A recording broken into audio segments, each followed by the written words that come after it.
CM Revanth Reddy నియంతలా వ్యవహరిస్తున్నారని BRS రాష్ట్ర నాయకుడు ఆర్ఎస్ ప్రవీణ్ కుమార్ మండిపడ్డారు. ఈ రోజు హైదరాబాద్ కాంచన్ బాగ్ పిఎస్ వద్ద ఆయన మాట్లాడారు.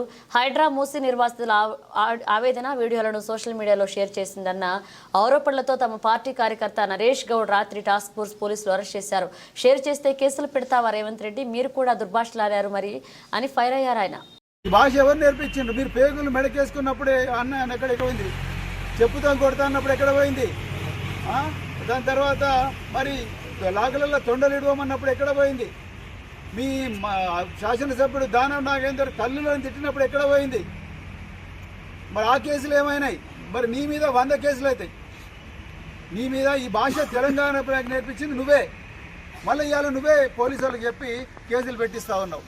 ఎక్కువ రోజులు నడవదు ఈ తరహా నిరంకుశ పాలన, ఈ తరహా దౌర్జన్యకరమైన పాలన. పోలీసులను అడ్డం పెట్టుకొని ప్రజాస్వామ్యం, రాజ్యాంగం మాకిచ్చిన భావ ప్రకటన స్వేచ్ఛ, ఈ హక్కును హరిస్తే మాత్రం ఎట్టి పరిస్థితుల్లో కూడా తెలంగాణ సమాజం ఊరుకోదు. నీకు దమ్ముంటే హైడ్రాను బంద్ చేయి. నీకు దమ్ముంటే ఈ మూసీ నది సుందరీకరణ పేరు మీద 1.5 లక్షల కోట్ల రూపాయల కుంభకోణం ఏదైతుందో దాని ముందు మొత్తం తెలంగాణ ప్రజలంతా వివరించి తెలంగాణ ప్రజలకు క్షమాపణ చెప్పి అమరవీర స్తూపం ముందున ముక్కు నేలకు రాయి.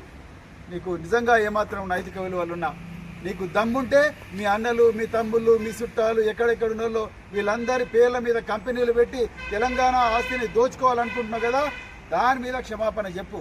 నీకేమాత్రం నైతిక విలువలున్నా తెలంగాణ ప్రజల మీద జరుగుతున్న దౌర్జన్యాలకు మరి హోంమంత్రిగా నువ్వు క్షమాపణ చెప్పు. కూకట్పల్లిలో ఒక మహిళ సూసైడ్ చేసుకున్నది, నిన్నొక ఆయన సంగారెడ్డిలా మీరు సివిలియన్ ఏరియాల బ్లాస్టింగ్ చేసినందుకు, ఒక ఆయన ఈ హైదరాబాద్ బ్లాస్టింగ్ చేసినందుకు తలకు రాయి తగిలి చచ్చిపోయాడు.